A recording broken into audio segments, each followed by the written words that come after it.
heal as a team, we're going to crumble. Inch by inch, play by play, till we're finished. We're in hell right now, gentlemen, believe me. And we can stay here, get the shit kicked out of us, or we can fight our way back into the light. We can climb out of hell. 1 inch at a time. You know, when you get old in life, things get taken from you. I mean, that's part of life. But you only learn that when you start losing stuff. You find out life's this game of inches. So is football. Because in either game, life or football, the margin for error is so small. I mean, 1/2 a step too late or too early, and you don't quite make it. 1/2 second too slow, too fast, you don't quite catch it. The inches we need are everywhere around us. They're in every break of the game, every minute, every second. On this team, we fight for that inch. On this team, we tear ourselves and everyone else around us to pieces for that inch. We claw our fingernails for that inch. Because we know when we add up all those inches, that's going to make the fucking difference between winning and losing. Between living and dying. I'll tell you this, in any fight, it's the guy who's willing to die who's going to win that inch. And I know if I'm going to have any life anymore, it's because I'm still willing to fight and die for that inch. Because that's what living is. There's 6 inches in front of your face. Now I can't make you do it. You got to look at the guy next to you. Look into his eyes. Now I think you're going to see a guy who will go that inch with you. You're going to see a guy who will sacrifice himself for this team because he knows when it comes down to it, you're going to do the same for him. That's a team, gentlemen. And either we heal now as a team, or we will die as individuals.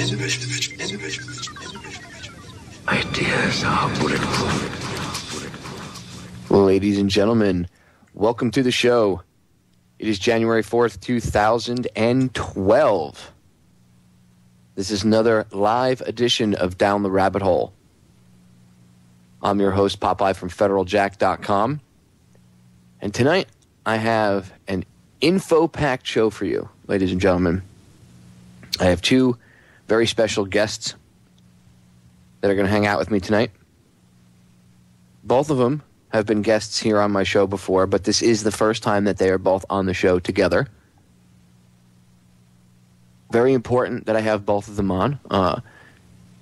Not just because I get different viewpoints, but because one of them, who was a recent guest on my show, has been threatened. And in fact, we're going to get right into that. So let me introduce them, and then we'll get right into what I was talking about. First, let me say hello to my good buddy, Steve Stars. Steve, how are you tonight? Very good, Popeye. Glad to be with you. A lot of news going on. A great guest that you have coming up pretty quick here, and so we'll commence and get into a great show. Thanks for coming on and hanging out, Steve. I appreciate it. My other guest is Christina Consolo, a.k.a. the RadChick, who was on my show for 2 hours this past Sunday, and afterwards had a interesting experience a couple days later, and that's why she's back on tonight. She's going to hang out for as long as she wants to, too. But I wanted to get her on to talk specifically about this first tonight because, you know, the more spotlight we shed on something, a lot of the times the safer researchers are. So, Christina, welcome to the show, and tell the listeners what you and your daughter went through. We have a few minutes before break, so go ahead. The floor is yours. Okay, well, yeah, two days after I was on your show, there was another problem at Fukushima. One of the spent fuel pools started losing water after a big earthquake that they had there on the 1st. And that next evening, my boyfriend and I went to the Army Navy surplus store to kind of price out some stuff if we needed to shelter indoors in case something happened. And you and I had kind of talked extensively about that scenario, but it seemed to be happening maybe a little quicker than I anticipated. So we had gone to the Army Navy surplus, and we didn't buy anything, and thank goodness we didn't, because we would have had all kinds of crazy stuff in our car if we did, like gas masks and things of that nature. We were sitting in the car for maybe 5 minutes, no longer than 10 minutes, and we were actually having a very lovely conversation. And all of a sudden, our car was surrounded by police officers. There were 5 cars that pulled up. They blocked us in. They parked on either side of us. There was about 7 officers from 3 different departments, 2 undercover guys, and then over the course of the next 2 hours, there were a couple other cars that came and left to see what was going on. And it was a very, very strange and surreal situation. There was a lot of confusion. There was a lot of different stories being told to different people. They told, when they first got there, they wouldn't let us out of the car. They asked what we were doing in the car. We said we were just talking. And this isn't on a public street either. This is in your parking lot. This is parked right in front of my apartment in my parking spot. Yeah, so this is in your complex. So this is off the street on private property. Right. And they wanted to know what we were doing in the car, and we said we were just talking. And they took our IDs, and after a little while, they came and they took my boyfriend out of the car and questioned him. And he asked, what is the problem? What exactly is going on here? And they said, our problem isn't with you. But we might have a problem with her, and they pointed to me. And they asked him some questions. Eventually they came and got me out of the car, too. They said that my kids wouldn't open the door to my house. They had been there earlier while we were at the store. And I told them, well, that's what they're instructed to do, is not open the door to anyone when I'm not home. And they seemed very irritated by that. They didn't have any kind of warrants or anything. They told us several lies, which are verifiable. They at first said that one of my kids was involved in a hit and run the night before, which wasn't true. She had one of my girls had a slight fender bender. She stopped. They exchanged information, which is what was all verified later. And then they said that the information she had given about the license plate was wrong, and that wasn't true either. She had given all the appropriate information. And then they were questioning me again, asking what we were talking about. I said we were just having a personal conversation. It wasn't any of their business.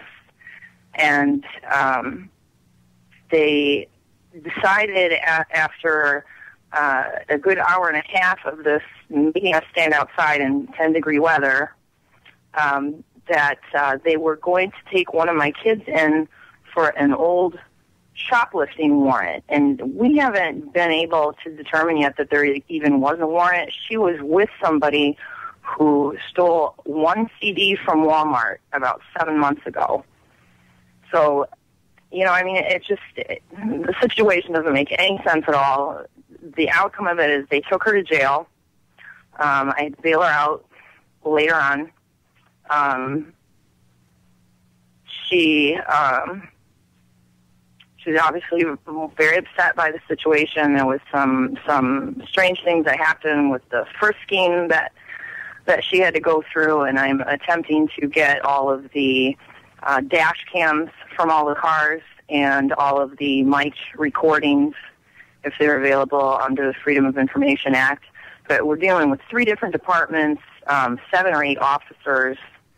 It's $25 a pop for each one of these recordings and videos. And what is it, $25 per officer? Per officer and per dash cam. So we're talking like $300 to $400 to get this stuff together, but it's going to take probably a couple weeks because they have to close out whatever their investigation is. It was just a very, very strange situation, and none of them really seemed to know. Like it seemed like they were really fishing. Yeah, it seems like they were fishing, and they were more like they were sent there to kind of scare you and harass you. We're gonna get cut off by the break, ladies and gentlemen. Stay tuned. Christina's gonna hang out with us. We're gonna get more into this when we get back. I want to get Steve's thoughts on this and more. So stay tuned. We'll be right back. In the chat room, somebody brought up they must have been following her for weeks, and I had made the same comment to Christina when she first told me about this, and we talked about it for a couple hours last night, and she had, when she related the story to me, I kept asking her all sorts of questions, details that she could remember, and there were undercover cops there, and the way that they had rolled up on her while she was in her car, to somebody that has, I used to be a federal law enforcement, agent through the Coast Guard, and who I've had that training, I've had that interaction. Plus, I know cops. I have friends I have good friends of mine that are police officers, and they're good cops, by the way. One of them quit actually recently because he couldn't put up with the crap anymore, so he just couldn't deal with it. And no, I won't say where he's from because I don't want to get him in trouble because I know his superiors listen to the show. That was part of the problem. Anyway, it was a tactical thing. So they were obviously watching you. I said that last night, that they had to have been watching you for at least an hour or so. Well, before they had to have been watching the area. They came over. You weren't, after you weren't there, they were sitting somewhere waiting for you to pull up. So they had to be there for at least an hour or more watching the area. And then it took you, 10 minutes to get out of your car? So they were watching you for at least 10 minutes when you pulled in, before they pulled up on you. I guess they had been around here for a while because they had come over about 45 minutes before we came home, and that's when they knocked on the door and the kids wouldn't answer. And then, so they were watching the house. They came over after a while. Kids wouldn't answer. And then they wait for you to come home. They watch, verify, because like you said, it took about 10 minutes, which... that's about right. They'd wait to see if you get out of the car, see what's going on. Now, if you had gotten out of the car, they probably would have swarmed up on you as soon as you got out of the car. Yeah. Now, yeah, I mean, it was so fast and so crazy. Like, Steve asked a good question. They didn't have a warrant, right? No. And it sounds so totally absurd. And what's your take on this, Steve? You've been sitting here quietly listening to this. What's your take on this? This is police harassment. It's coming from the top down. There are a few bad cops and bad apples in the whole situation, and the others are getting caught up in this thing. And as Christina was telling us the story, obviously some of these cops are wondering what's going on with this whole situation too. But remember, there's this thin blue line where cops on the job are very rarely going to start to disrupt a situation or stand up for a citizen's rights when some cop is going off. And this is a real problem with the police.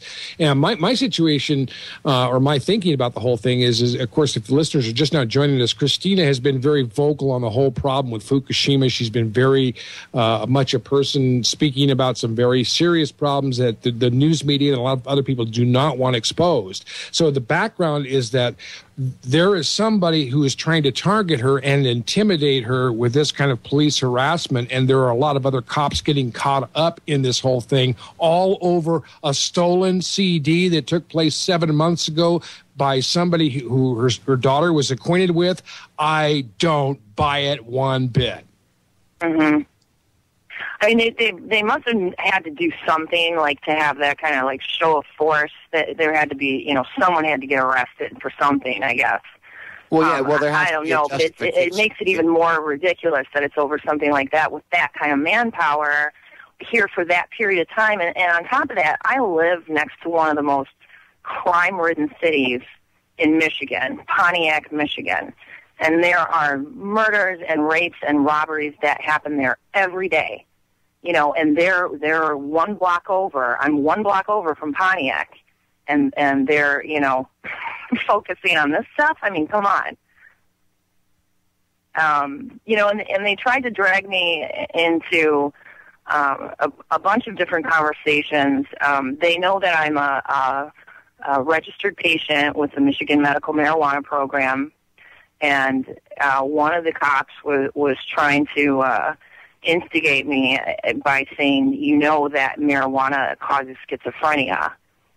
There was a study that was just published, and I corrected him, and I said, well, actually, I worked for National Institutes of Health, and I'm well acquainted with that study. It was in the UK. It was in 2002, and what it showed was that very heavy long-term users, after 30 or 40 years of use, developed symptoms of schizophrenia. But he was trying to, I don't know. I really don't know. It was just so odd. Just all these different conversations and them, telling everybody something different. And it was definitely, they were intimidating us. They handcuffed my daughter. They had standing out in the middle of the parking lot, her and I, face-to-face, talking, and while all of them stood around us. All 7 or 8 that were there at the time were surrounding us in a circle. And I said, can I zip up her coat? Because it was freezing outside. And they said, no, we're going to put her in the car. And, she was crying. She was very upset and, caught everybody off guard. But at the same time, I was calm. I knew I hadn't done anything wrong. And I was, I wasn't really surprised by this. I've had a couple of emails from some of my subscribers on YouTube saying, be careful, because you're taking off a lot of really scary people by what you're doing. Well, you are. You're talking about things that they don't want covered. Mm-hmm. That kid Dutch Sense had the same problem. He was fine until he started running around doing radiation readings.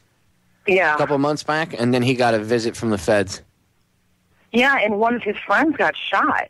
Yeah, one of his friends ended up getting shot, and I don't know if the guy survived or not, but one of his friends got shot mysteriously, and then he got a visit by the feds because he was right around the time that he was running around with the Geiger counter. It had nothing to, when he was talking about weather modification and hurricanes and HAARP and scalar technology, nothing. As soon as he started talking about Fukushima, and he started, doing videos and showing the radiation readings, all of a sudden he was public enemy number 1. Uh-huh. So, well, I had a conversation that I didn't connect to any of this on New Year's Day. I have a friend that works at the Pentagon with the Humvee division, and I've been sending him emails for months asking him, what are they telling you about Fukushima? And he went home to Florida for the holidays, and his father's sick and has cancer, and he was helping out there.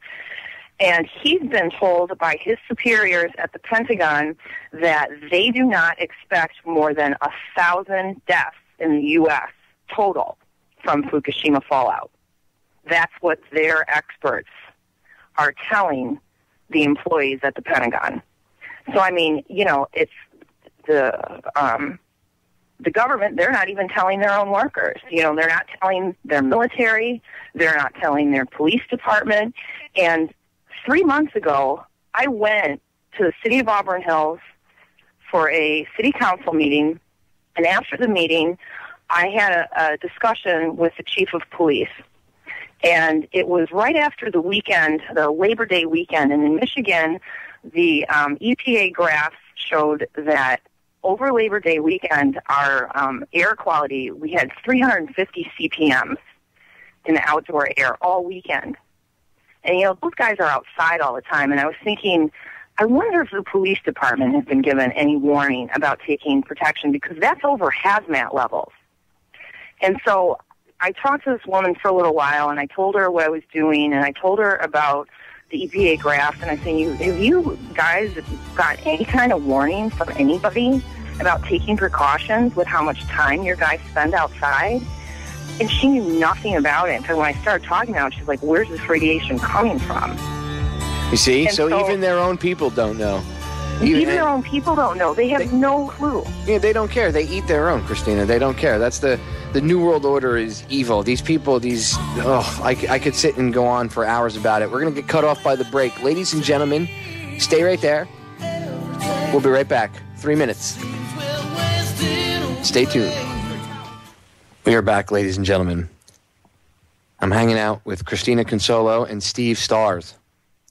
And Christina's been telling her story about what happened to her the other day after she did a 2-hour show with me. And I don't believe it was because she was on my show. That would be kind of egocentric. I think it's because of all the work that she does. Right. And what she talks about.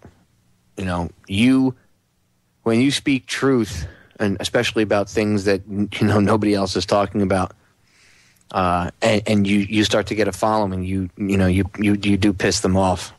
I know what that's like. Trust me, I've had my visit by the feds before too, so I know how you feel.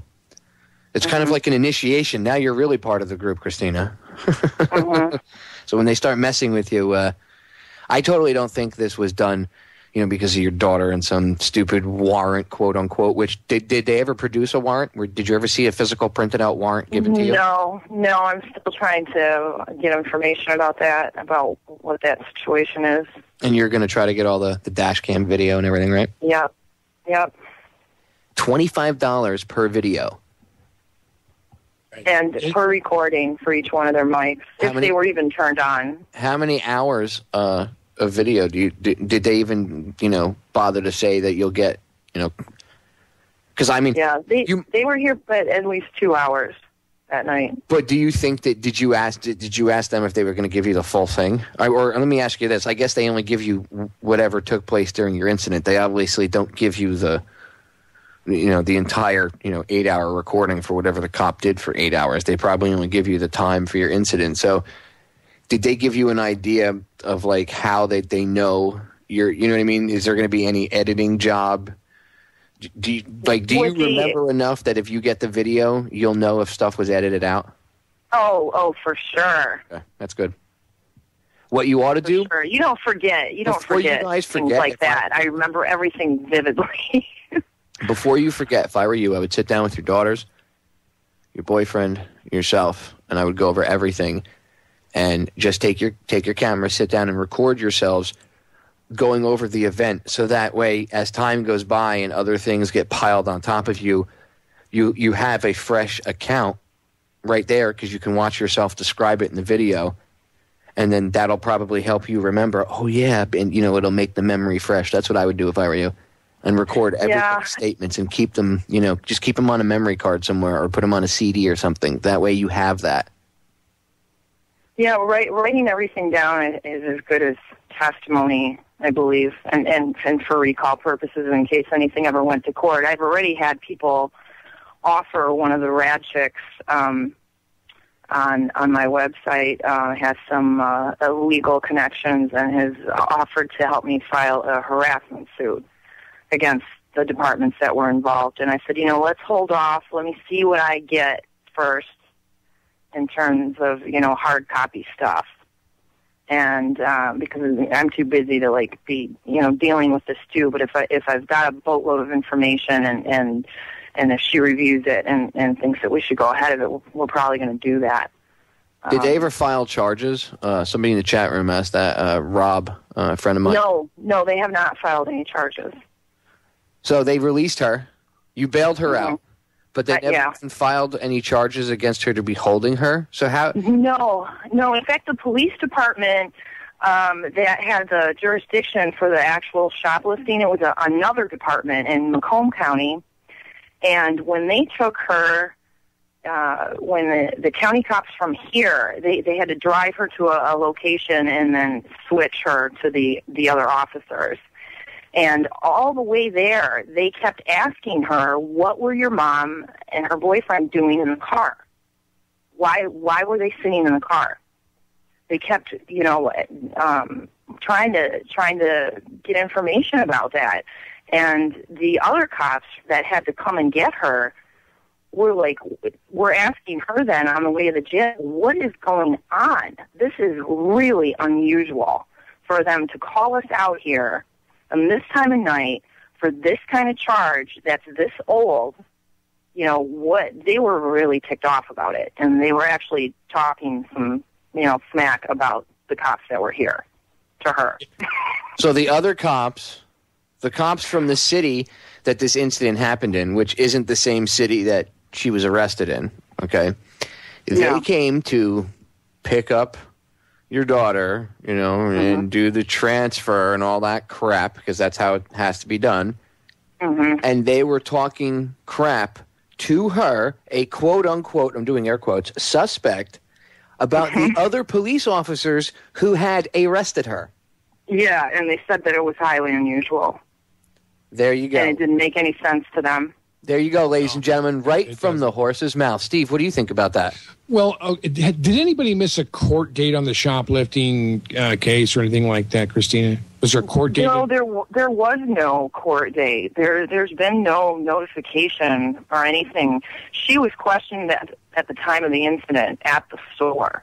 Yeah, okay. This was essentially a petty larceny case, okay, right. At Walmart. All right, and most of the time, if you know anything about the way Walmart or any of these stores work, generally, if you get caught shoplifting, they take you in the back room before the police. You can actually settle with them in most cases, and over a $15 CD. I mean, this is so it's so incredibly small. But the point I was getting at, was there a court date or anything that she might have missed? Was she supposed to show up as a witness? What were the grounds of coming to your house? At what time in the morning was it again, Christina, roughly about? Well, at this point, the transfer was made shortly before midnight, and I know that because it was her birthday. What time did they arrest her initially? In jail on her birthday. Yeah. Around 10:30 at night. So does it really warrant coming at it? That does. See that it's all odd. It doesn't. If they were going, if they were going to do that, normally they would do this kind of stuff during the day. They'd send a uniform out to get you, and it wouldn't be 5 cops, including undercover cops. I mean, why are they using UCs for this? Yeah. It doesn't make sense unless you're being, screwed with. Then it makes perfect sense. This is petty larceny too. This is something that police generally don't even get involved until you have larceny of over, say $100, grand larceny. It's something that the police hardly ever take any time to deal with unless it's to pick up a kid at the grocery store, just for his own good. And playing the local cop. But I mean, this is absurd. This is definitely police harassment, is what it is. And I'm just going to butt in and let you guys finish up a little bit. You're onto something here. There's something very, very wrong with this situation, and the other cops know it too. Mm-hmm. Well, my boyfriend that was in the car with me, he had kind of an interesting take on the situation himself. Some of the comments that were made to me, which he told me later. I don't know if you want his input on this at all. Yeah, you know what? When we come back, because we're going to go on a break in a few minutes, when we come back into the final segment of the first hour, I'll have him come on, and he can tell, his experience and what he went through and what he was told, how he was grilled.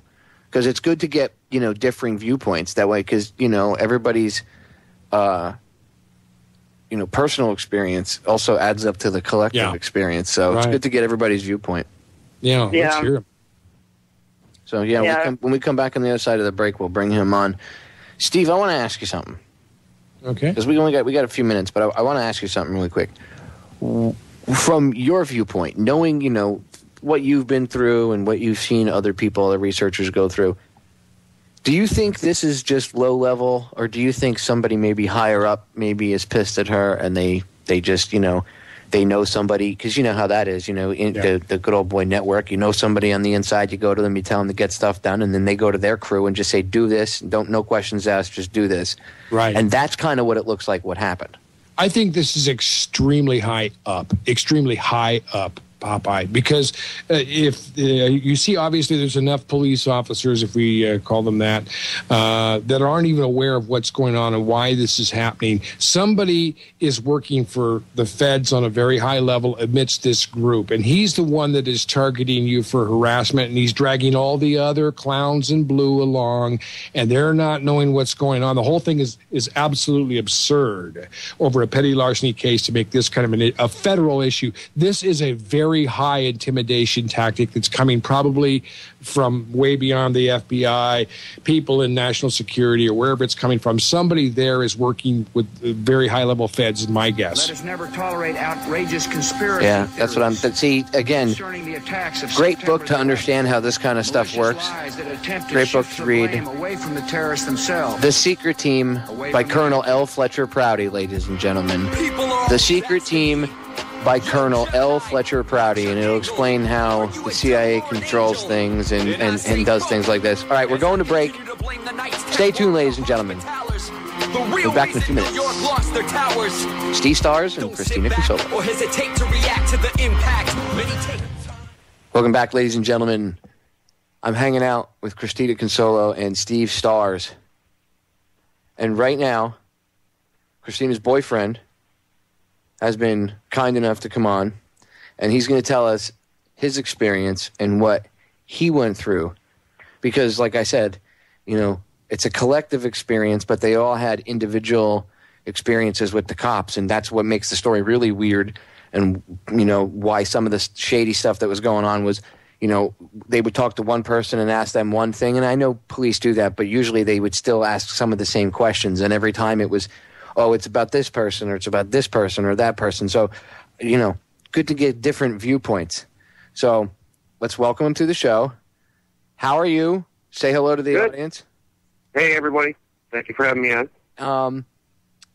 Let me ask you, when you were sitting in the car, I know you guys were talking about personal stuff.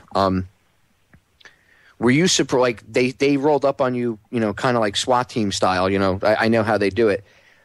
Did they draw their weapons on you guys at all? I forgot to ask you guys that, or I forgot to ask Christina that earlier. Did they ever draw their weapons on you at all or anything like that? No, there were no weapons drawn. Although they pulled up in Stormtrooper recon form, they didn't pull any weapons. And actually, the first officer that got out was next to my door, and my window was rolled down slightly, and I didn't roll it down anymore at that point. But he had asked me what was going on and what we were doing, sitting in the car, and I'd let him know we were just talking and asked him what was going on. And at that point, he asked me for my ID, and actually it was in a jacket. My ID was in a jacket in the back seat.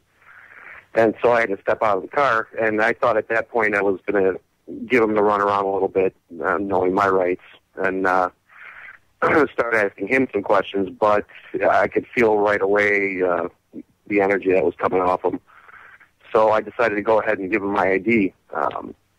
He looked at it for a second, and that's when I had, as Christina said, I asked him what was going on, if there was a problem. And as soon as I said that, he cocked. He stuck his chest out, put his arms down by his side, his hand by his gun, and the next line out of his mouth was, "There could be." And so I thought, oh, okay, I see where this is going. And quite honestly, I can't remember everything that was said at that point. I was a little taken aback. I didn't understand what was happening right away. No, but, I know the feeling. I know the first time you have a run-in like this, next time you'll end up being more prepared. But the first time, it's always they always try to catch you off guard anyway. To screw with you, which so they did.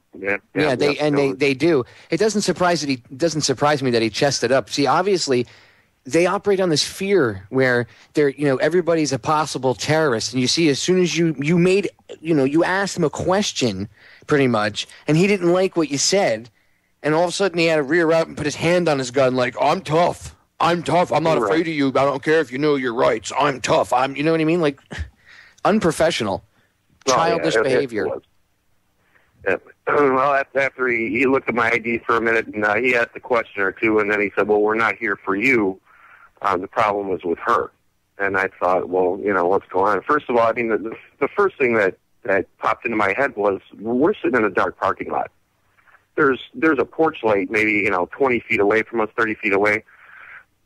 Unless they had us surveilled previously, there's no way of knowing that she was sitting in my car. You couldn't even. There's no way that they could have been able to tell that was her.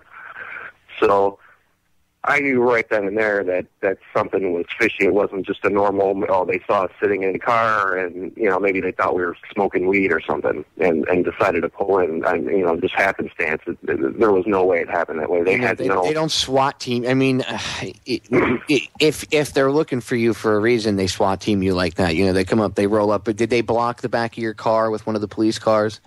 Like park diagonally behind it so you couldn't pull out? They parked. Well, I was backed in, but they did park. One parked to my on the driver's side, another one parked over on the other side, and then one in front. So yeah, you weren't going anywhere. Yeah, they blocked you in. No, we weren't going anywhere at all. And you're like, what the hell did I? Did I blow a stop sign? Right. And then after that, they pulled her out of the car and started talking to her, and I couldn't really hear everything that was being said. There was an undercover officer that was there. I wasn't too concerned with the other officers that were there. They were, aside from the one that had postured a little bit with me, he relaxed a little bit. The other officers seemed sort of relaxed, but there was an undercover officer that was there that we were getting. I mean, both of us talked about it afterwards. We both got the same feeling that he was really shady. He was definitely the leader of the pack. He was kind of sitting back, not really saying anything, just kind of watching what was going on, but at the same time, I could see he was really shifty. He was doing a lot of weird motions, and so he was definitely putting off some really strange vibes that, once again, we both picked up on after the fact. When we talked about it. After they pulled her out, and once they got, the daughter came down and they were talking to her. They took this 18-year-old girl. She's petite. 5 officers surrounding her, frisking her in the middle of a parking lot. I mean, it was just atrocious. I've had some experiences in my life, but never have I seen anything like that. I've seen it on TV, but come on. To see that was absolutely ridiculous. Yeah, living it is a complete different experience. I know what you mean. Oh, I would have been horrified at that age, even as a male, for that to be happening. So I can't imagine how she would have felt, And as it went on, it just got stranger and stranger. The officer that ended up taking her in, we were standing outside. I was trying to keep her warm. Like you said, it was like 10 degrees outside. It was ridiculously cold. And this guy couldn't get a word out, maybe one word every 30 seconds. He's trying to tell his story or trying to, give us all this information on the law and blah, blah, blah, blah, blah. And he's saying one word, and then he'd play on his computer for 20 or 30 seconds, and they say another word. He was just keeping us out there as long as he possibly could. I mean, at that point, he had already called the Sterling Heights Police Department where they were going to transfer her to, and they were supposed to let her over the radio. They were going to meet him there in 20 minutes. He sat there keeping us outside for another half an hour before he even left. And at one point, he had said something about that he was talking about her daughter to her and saying something about avoiding situations, and he says the long arm of the law, and he reaches his arm out, and as he's doing it, and the way he said it, it was just, it was unreal. He looks right at Christina, like with these eyes that it was. I wanted to grip him up by his throat right there. It was. I know what you mean. Like he looked at her like. Exactly. Oh, I know what you mean, dude. And you know what? I give you a lot of credit as a man for having the wherewithal to control yourself and not give a crap about his badge anymore and remove his arm from his body and stick it up his ass. Because I know the exact feeling. I know what you mean. My he wife knew what I was thinking. I looked him square in the eye. So I'm sorry. Go ahead. No. I know what you mean, man. My wife is attractive, so I understand what happens when you get these seething dirtbag animals looking at her. And so you got him in the face and gave him like the stink eye and told him like I glared at him and he looked back at me, but he didn't change his gaze at all. He felt like he was in control of the situation. So I just played it off as best I could. But the more we talked about it, the more I thought about it after the situation was over, and then especially when I heard later on, I had actually. I had to be up for work early the next morning, so I was in bed, and she went to pick her daughter up, and so I didn't hear till the next day, what had happened with the other police department, and the more of it we put, started connecting the dots, it just got weirder and weirder. So I don't think it's over yet. I think it actually, for whatever it is, whatever the reason behind it is, I think it's just getting started at this point. So, did you get a chance to talk to the other police officers that came down to pick up Christina's daughter? Because I know she said that they had mentioned to her daughter, like, that the other cops were, pretty much idiots or whatever. Did you get a chance to speak to them at all as well? Like, did you get that vibe off them? No, I did not. I did not speak to them at all. No, I didn't know about any of that till after the fact. So we got a few minutes before we go to break. So let me ask you this: do you think it's because of her work? Do you think Christina was of this intimidation from your quite honestly? And I've thought it over and over in my head, and I'm trying to be objective about it. But the more I think about it, and I'm not going to lie to you, I have a slight history with the police myself for some small issues, but they could have harassed me and got me going at any point, and tried to take me down, and they didn't do anything. The whole situation makes no sense at all. And the more I think about it, the more I feel like it is related to something that has to do with that. Yeah. And once again, I'm trying to be objective about it and think, okay, well, maybe could it possibly be because of the daughter? But that is, for an 18-year-old girl, I mean, come on. That's just not going to happen. And especially, like she said, for a trumped-up charge from 7 months ago that other police department isn't even looking for her for. This is overkill, man. I mean... Right, no, it's way overkill. Yeah, it's way overkill. So this was intimidation. I mean, from my from my viewpoint, I would say intimidation. Steve, he feels the same way. We're going to get cut off by the break. Ladies and gentlemen, don't go anywhere. This is the top of the hour break. It's about 8 minutes long. You can get up, stretch your legs, get something to drink. We will be back for hour number 2, Down the Rabbit Hole. Steve Stars, Christina Consolo.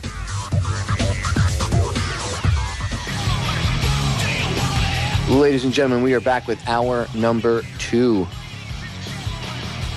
here on Down the Rabbit Hole.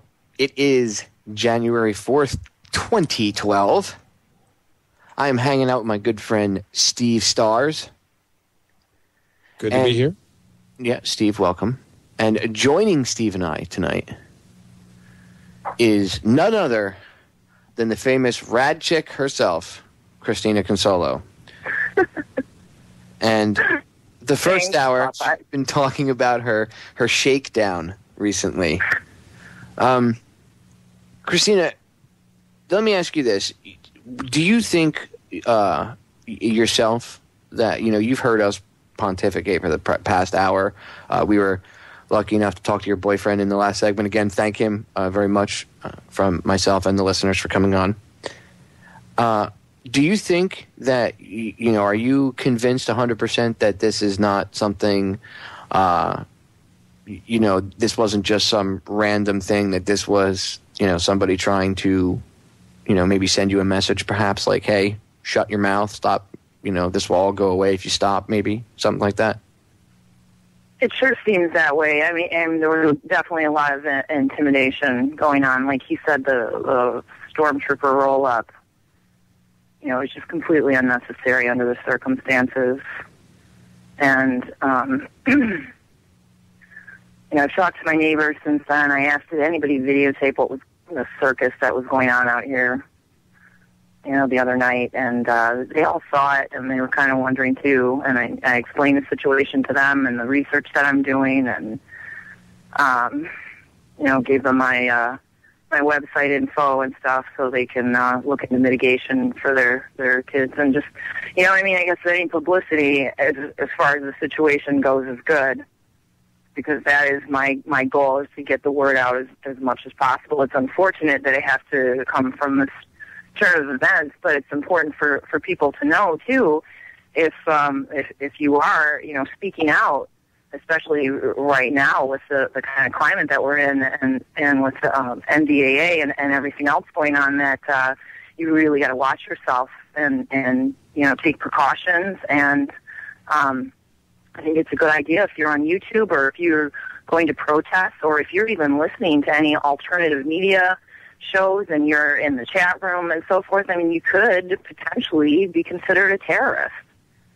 And it's a good idea for anyone to make sure their cell phone camera, that you've got room on your card to shoot some video if you get into a situation, and you have a right to do that.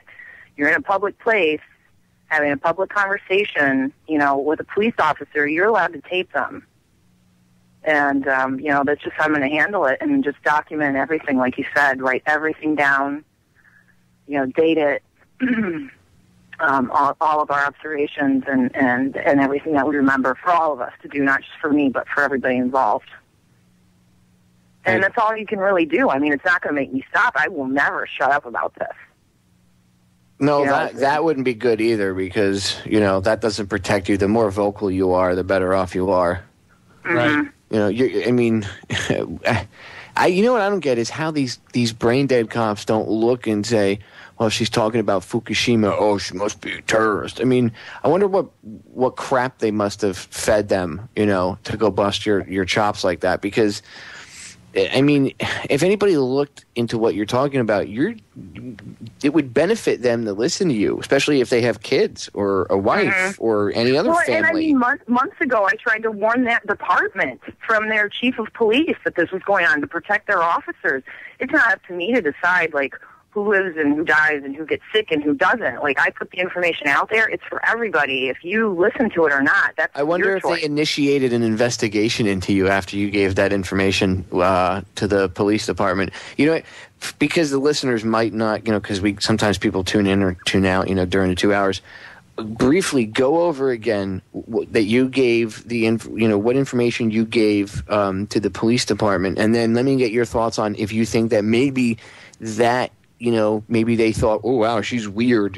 She's got to be some tinfoil hat wearer and, see something, say something, whatever. Maybe they started, keeping an eye on you then. So go ahead and, pick up from the beginning. That's certainly possible. I might have been, flagged somehow. And the conversation I had with her was actually before I started making videos and going on the radio. I was still in the information gathering phase. And, without, any kind of verification from any of the sources that you would expect this information to be coming from, the health department, the EPA, the American Medical Association, in the absence of that and knowing what was going on, I said, someone must be, being told somewhere to take precautions. And the first thing I thought of was anyone connected to the government. And that includes, my friend that works at the Pentagon and, our police departments, especially with how much time they're outside, and especially that Labor Day weekend. It was insanely high here.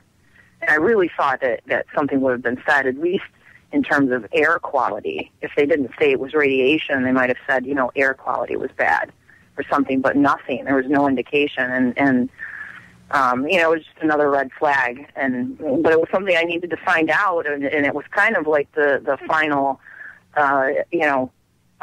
thing for me to say, I need to start talking about this, because this is just not right, what's happening, putting a lot of people at risk. Christina, what is your website again, and how can they get your information? I would just bring that up because I want to look at it myself. It's RadChick Radiation Research and Mitigation on Facebook. And you can actually, if you go to FukushimaFacts.com, that is associated with Orion, you can link to it there. In fact, my feed goes into that website every day, and my forecast I do for fallout potential for Canada, the U.S., and Europe that I put out a couple times a week, that gets uploaded to that site too. So you can link to my YouTube channel from there.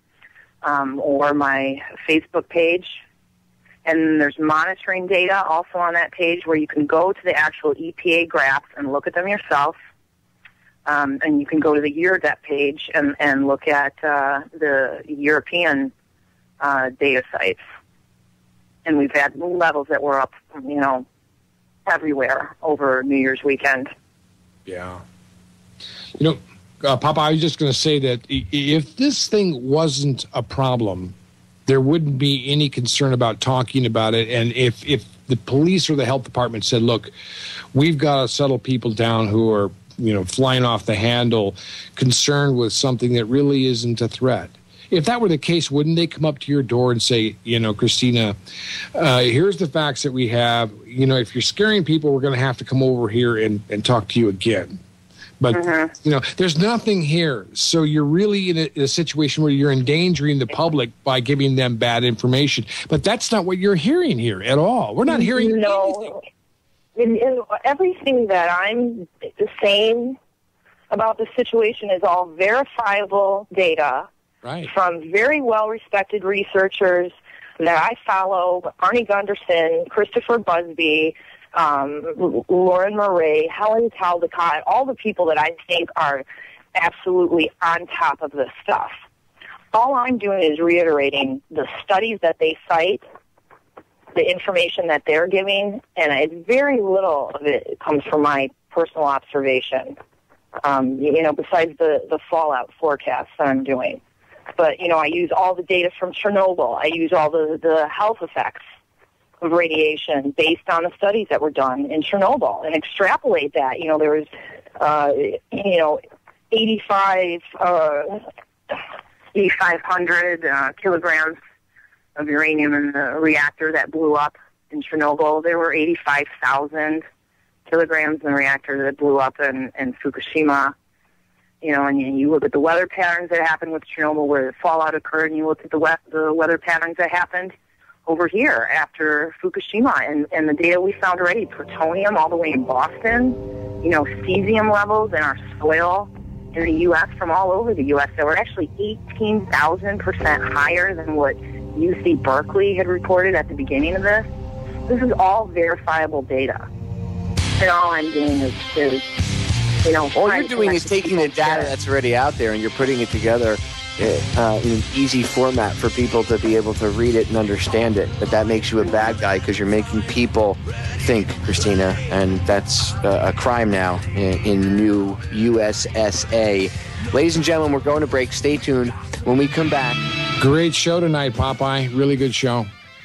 I think it's just been quite eye-opening to me. I really do appreciate the work that Christina's been doing, exposing all the dangers of Fukushima, the high levels of radiation that we're seeing all over the place. And now we see this police harassment situation, which is just completely unexplainable. If you didn't catch that in the first part of the show, you got to go back and get the podcast, get this information out.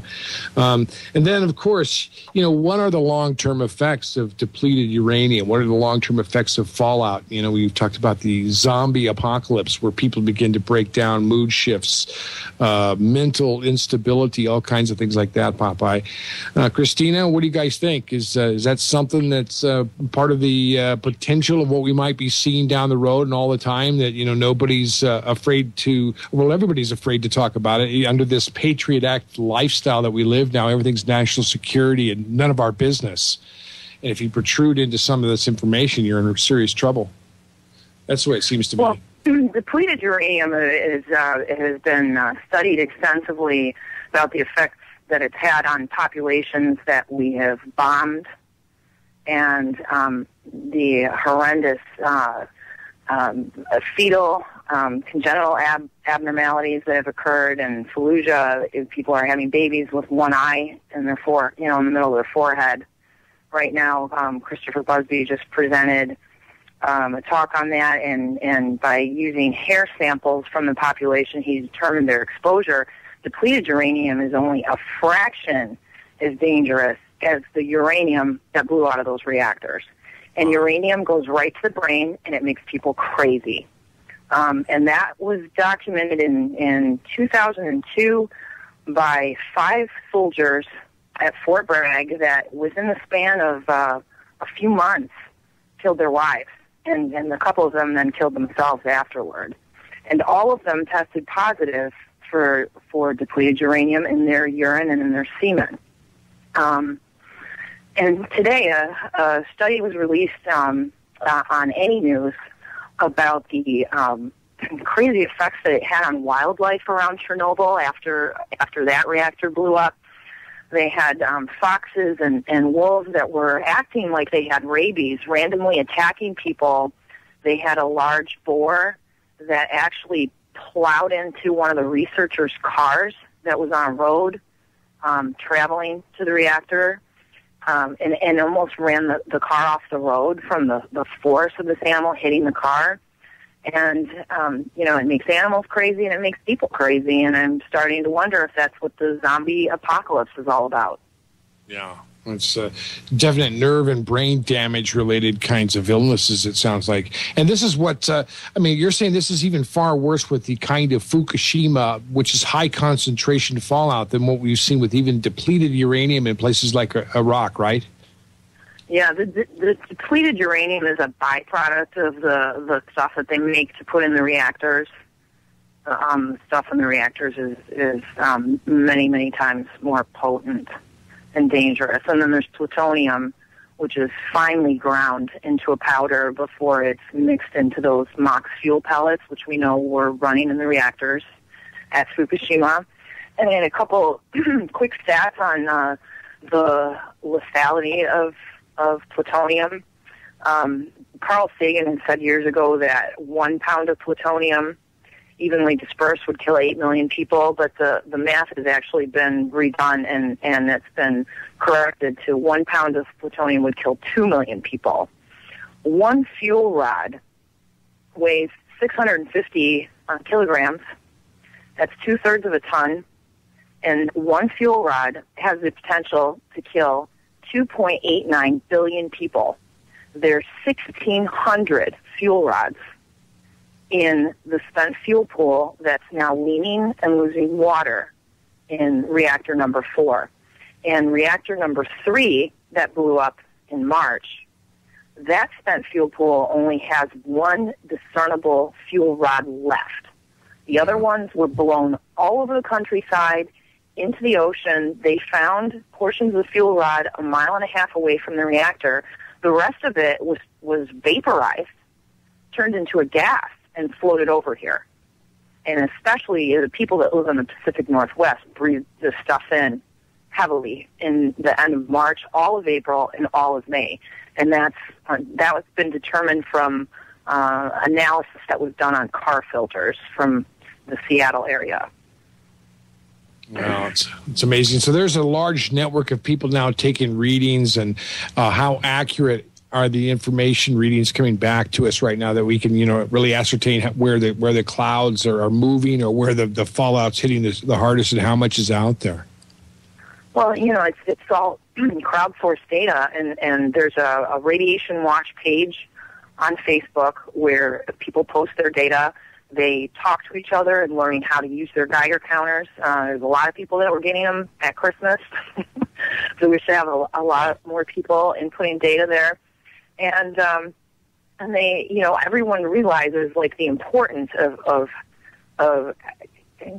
being correct in these measurements. And the Geiger counter is really kind of a crude measurement of what's going on. You can't really measure the concentration of these isotopes. You can't really measure the number, the type of particles. You can tell that there's radiation there and if it's high or not, but you can't really break it down without a gamma spectrometer. Our government has thousands of gamma spectrometers all over the country, and they're not using them, because they shut down all the food testing and soil testing and rain testing and drinking water testing. It's all being done by individuals who are concerned about this. And Any News also has a forum where people can post their radiation data and also post mutations that they see, things like yellow rain. I've found in following some videos that people have shot of sunsets around the area. One of Phoenix in particular, back in the end of September, had a really canary yellow sky. And the only time that you can get a canary yellow sky is either if there's volcanic activity or there's radiation in the air. And there's a couple different types of radiation that will make the sky look yellow. So I put out a video warning about that, and the next day the numbers were outrageously high of what the air quality was that day. So that's an indication. There's just signs in our environment that we need to follow. And there's a few sites, and it's expanding all the time. And there's people that are driving around in their car with their Geiger counter mounted on their dashboard, taking readings. One guy in particular did the entire Olympic Peninsula over the weekend, and he's currently putting all of his data into a mapping program that he's going to make sure is user-friendly so that other people can upload it and start doing surveys in their area. And it's kind of crude compared to the instruments that the government has available to them, but it's the best thing we have, and that's what people have been doing in Japan, too. They've been taking it upon themselves to determine where are these areas, because they almost follow like a leopard spot pattern. Right. And that was shown from surveys that were done in Chernobyl and Kiev and the cities around there, Belarus, that it doesn't all fall over, equally distributed. The areas that are low-lying, where water accumulates, are where the numbers are the highest, and anywhere where there's a lot of trees, because the leaves and the branches and the bark collect the radiation particles also. Wow. Interesting. Now, we're all learning. We're all learning as we go and trying to help each other. I'm going to cut you two off because the break is sneaking up on us. When we get back, I want to get into solutions. And I know you and I talked about that on Sunday, but we might as well, since we're talking about radiation and Fukushima again here, you should, always offer some solutions while we're talking about it. That way we can give people some hope as well as the horrific news. So, ladies and gentlemen, stay right there. We'll be back in a few minutes. Don't go anywhere. Ladies and gentlemen, I don't like to give out tons of bad news without at least giving you 10 minutes of solutions. So, we have 2 segments left here. And I'm going to get Steve's thoughts on everything and, any ideas he's got. But I want to ask Christina her ideas on solutions first, because it's important, and I know I will forget. So, Christina, what can people do to mitigate their exposure? Obviously, they can't, stop themselves from being exposed, because unless they're not in the area that's, that's being exposed. But if they're in an area, if they go on and they go to like Fukushima Facts or whatever, and they find that the area they're in has a higher concentration of radioactive materials, what can they do to mitigate the damage being done to their body? Well, the easiest ways to avoid it is by staying inside as much as possible and avoiding any contact with precipitation. Rain, snow, hail, high winds. Keeping their mouth covered, like with a scarf, or those things you pull up, like the skiers wear, the neck gaiters, when you go outside, just so you have a bit of filtration. But really avoiding precipitation is a big one. Filtering your water, buying your water at the grocery store, the reverse osmosis, or at the very least using a filtration system at home with activated carbon. Eating lower on the food chain, avoiding dairy, as much as possible, or cutting down on meat and dairy, so we get a better handle on food testing. I'm trying to get some people working on that, and some of the grocery stores in my area have been somewhat receptive to that also. And then when you buy fruits and vegetables, especially if they're from California, you want to just soak them in a solution of baking soda and water for about 20 minutes. If there's any hot particles that are stuck to the fruit or vegetables, baking soda will neutralize them, and then you just rinse them off with your fresh water and put them away. And then work more things into your diet that are anti-cancer foods, foods that are known to help with free radicals, so your cells can help repair themselves. And eating seaweed is actually very beneficial, but you don't want to buy any from Japan. And today I saw a video on YouTube of a guy testing seaweed that was from South Korea, and through the bag it was pretty high. So if you don't have a Geiger counter, you might want to think about getting one. There's actually an app for, I know the Droid phones can run it, and it's an app to measure radiation. It turns your phone into a Geiger counter, and it's a little, crude. It's only $5, but it does work. And I've tested it out. It's a new Geiger counter I should be getting in the mail any day, and I'm going to do some tests against the phone one to see. But so far, people who have used it said that they're getting decent results, and just, turning that thing on when you walk through the grocery store and just seeing it. If you're starting to get a lot of clicks by the fish counter, walk away from it. And check dates on stuff too. Anything that you can buy that was packaged before 3/11. Although it's getting hard to find that stuff, and once you go to like a food warehouse, it's a good idea. And especially, it's really, really important that people do this type of mitigation if they have little kids or babies, and especially if they're mixing baby formula with tap water. Boiling does not remove radiation. It's little kids and babies that are going to be the most affected by this. And so far, the one published study that we have shows 14,000 deaths have been attributed. A majority of those were infants under 12 months of age. And it's because of cell division and because their bodies are small that they're so profoundly affected. And, of course, anyone who's pregnant should be very careful with the food that they're eating. And if you can't, the Geiger counter is the best one for the cheapest amount of money. It's called a Soaks. You can get them on eBay. It's kind of hard to get them from the manufacturers right now. You can get one the quickest on eBay, and they're like $170 delivered. So if you can't afford to get one, maybe you can go in with somebody, a couple of your neighbors or a couple of family members, and you guys can share it. And, based on what I'm seeing all over the country, there's definitely a need for it. Just to be more aware and pay more attention to the story. And once you get your family under control and you're doing everything you can to minimize your exposure, then, start helping other people do it as well. And, they wake up to this, they start waking up to other things too. Yeah, very good. I was going to ask you a question real quick, Christina. As I understand now, the hot particles, the MOX particles, plutonium, cesium, some of these are not registered by Geiger counters because you have to see gamma rays with these to identify them. Is that correct? Yeah, there's different Geiger counters measure different things. I have an old Geiger counter that actually measures alpha, beta, and gamma, but the newer ones just measure the beta and gamma. Okay.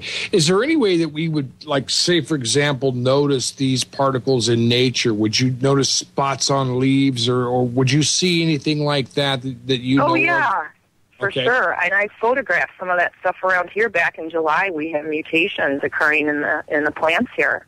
And mutations in the last set of ducks that was born in the pond behind my house. One of them had a small wing, and she had 9 babies, and only one of them lived, and not the one with the small wing either. So the plants look like they have a bunch of plants growing out the top of it. It almost looks like a pom-pom on top of a plant.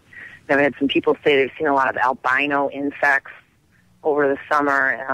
That could be attributed to it. And if you see this kind of stuff, take a picture of it and upload it to my Facebook page, Mutation Watch.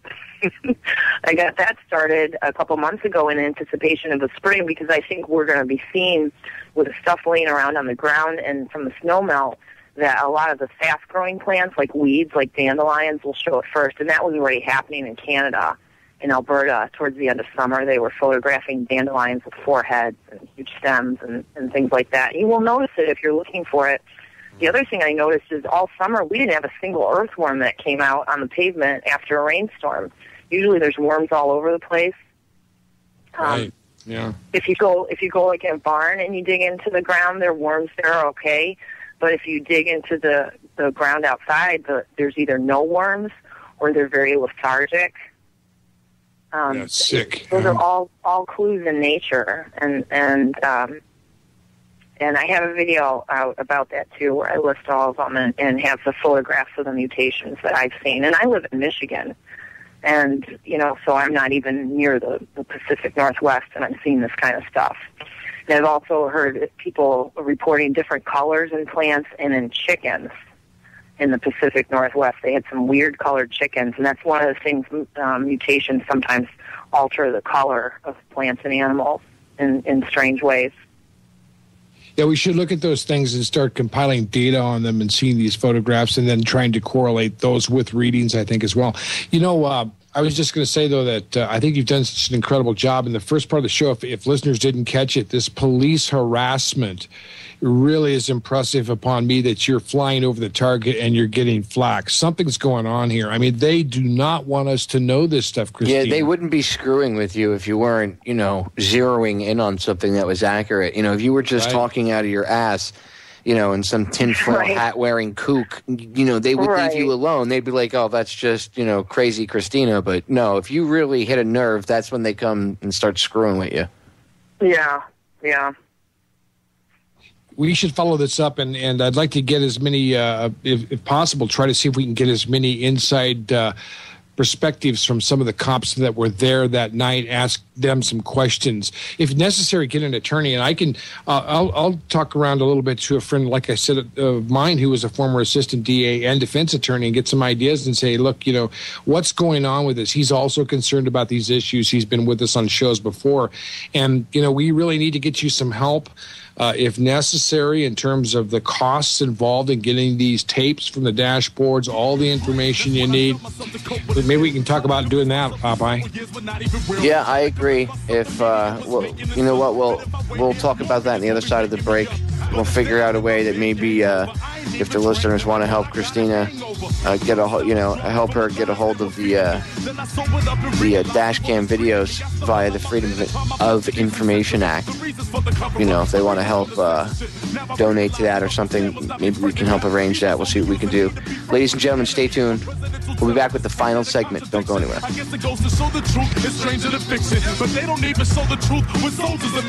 Ladies and gentlemen, we are back with the final segment of the January 4th, 2012 edition of Down the Rabbit Hole.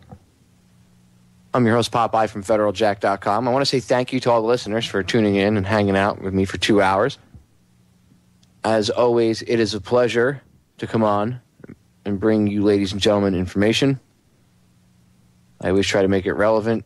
I always try to give you guys, I don't want to say a show because I don't like the way that sounds, but I guess for lack of a better word, I have to say that. So I always try to give you a good episode or a good show. Tonight I've been hanging out with my buddy Steve. You all know Steve Stars, filmmaker and researcher extraordinaire. And we've been hanging out with my new friend, Christina Consolo, a.k.a. the RadChick. I'm sure everybody knows her by now that are my listeners.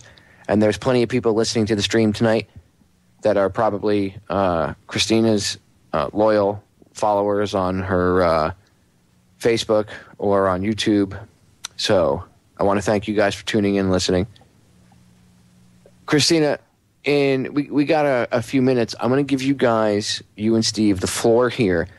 And anything that you guys feel that is super important that we didn't cover, I want you to go ahead and talk about. First, Steve, before we forget, you give out your website and where they can see your video and where, any other things you want to give out. And then you can throw it over to Christina and she can give out I want you to give out your information on your Facebook and everything again, because you can't get enough publicity for what you're doing. And any other websites with pertinent information about radiation facts as well, where the listeners can go educate themselves. So Steve, first you, and then you can throw the ball to Christina. Go ahead. Okay, well, thanks, Popeye. As usual, an excellent program and presentation with a superb guest. And I really want to, first of all, encourage people to support FederalJack.com and Popeye's work, friends, because he's there. He's a fighter. I've been listening to him and working with him for a while. There's a few people in this truth movement that I have a lot of respect for in the work they're doing. Visit FederalJack.com and help Popeye keep getting this information out, because the guy's a real giver. He really is. My website is AIDS Fraud AIDSfraudvideo.com. We talk about the HIV/AIDS fraud. You know, all this stuff interrelates because we're talking about the International Health Control Grid, which is really a part of what's happening here. They don't have solutions, friends, for this nuclear radiation.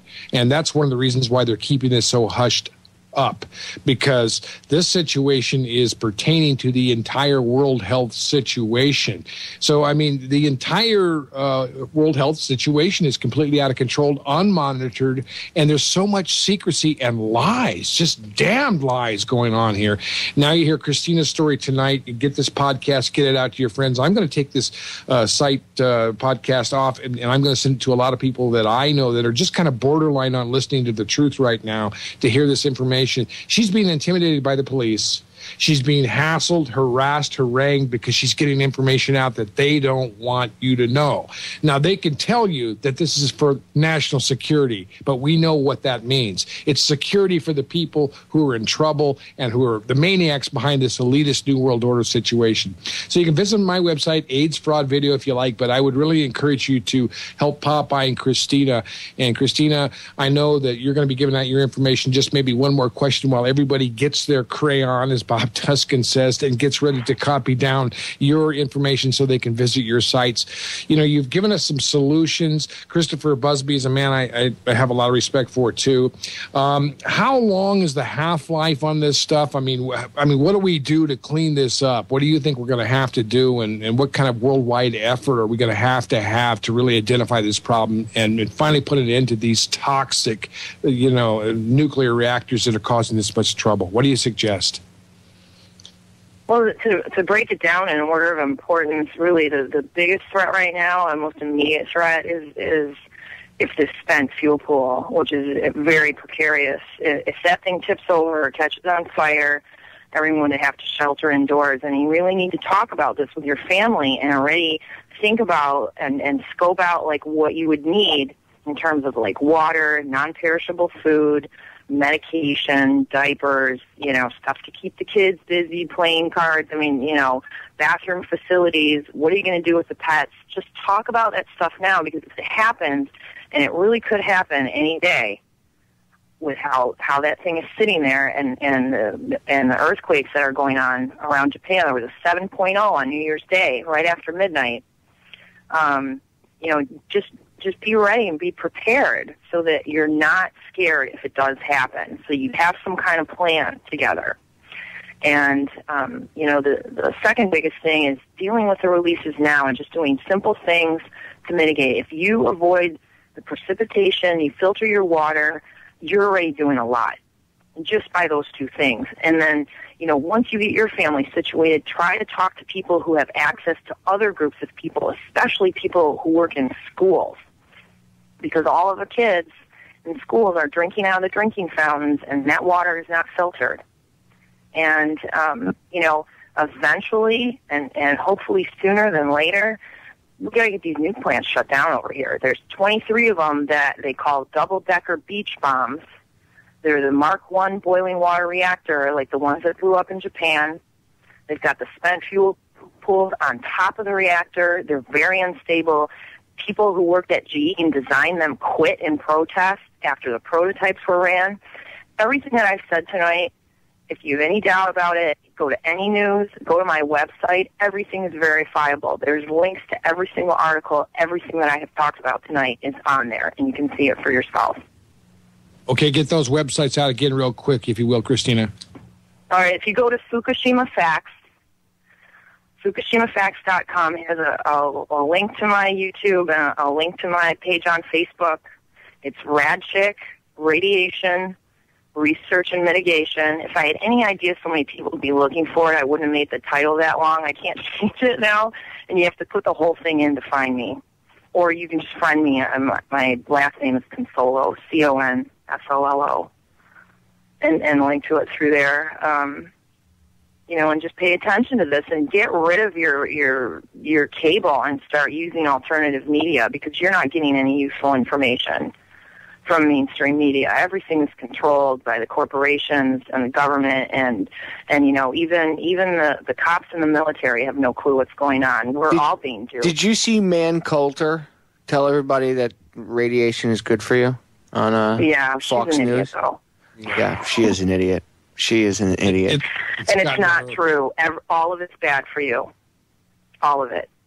Yeah. And you don't have to have any kind of background in nuclear physics to understand that. Just watch a 1-hour documentary on Chernobyl. There's tons of good ones on YouTube. And see what happened to the people around there and the kids around there. And the stuff that they're still dealing with 25 years later.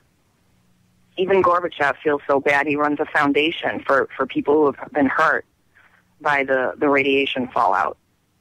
You know, that's the one big thing that we learned from Chernobyl is that it's much more devastating on people's health than we were ever told. And Fukushima is much worse. In fact, some researchers estimate, based on the number of fuel that is already burned and is on that site and the corium that's under the plants, that Fukushima is anywhere from 300 to 1,000 times higher in terms of lethal effects than Chernobyl was. Wow. Yeah, and it's still there is the problem. Chernobyl even came to an end at some point, and this thing is just getting ready to blow up again, and almost did. So this is incredible information. You know, we got to follow up, Popeye, on the whole situation with this police harassment as well, because these cops obviously don't know what they're doing, and I'd like to find out if some of them might be reconsidering what is happening here and what happened with all of this situation, because the dangerous thing about this, Popeye, is not what we're hearing. It's what we're not hearing. That's the real problem, right, with this. I mean, it's from the very beginning. Remember when Obama was supposed to make a speech at the Japanese embassy? CNN advertised this, and then he didn't show. This tells you there's something very seriously wrong with this whole situation. Yeah, because they said to him, look, Barack, or actually, he's not Barack. They were like, look, Barry, do you want to be able to, read at night without a light, and glow in the dark? Then don't go speak there. And he was like, all right, good point. And, of course, they make up some stupid excuse, but they won't tell people, you can't breathe this in, you can't breathe that in. It's disgusting how they treat people. It really is. And I'm glad that I could get Christina back on the show again so soon. Unfortunately, it was under, crappy circumstances, at least partially for her. Mm-hmm. It sucks that you're getting harassed, but again, like Steve said, you get the most flack when you're right over the target. So if you weren't on point, then you wouldn't be getting screwed with. It's when you're doing something right that you get screwed with, So that's right. Yep. Mm-hmm. You must be doing something right. I thank you for all the work you do, Christina, and I know the listeners do as well. Thanks, and I'll keep you posted with anything that I find out. Yeah, keep me posted with anything new. You know how to get in touch with me, and don't hang up. I'll say goodbye to you off air.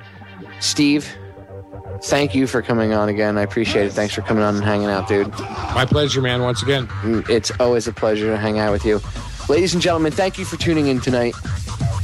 Thank you for taking 2 hours out of your time to listen to me. I will be back Friday. Same bat time, same bat channel. I hope you learned a few things out of the show tonight. I'm out.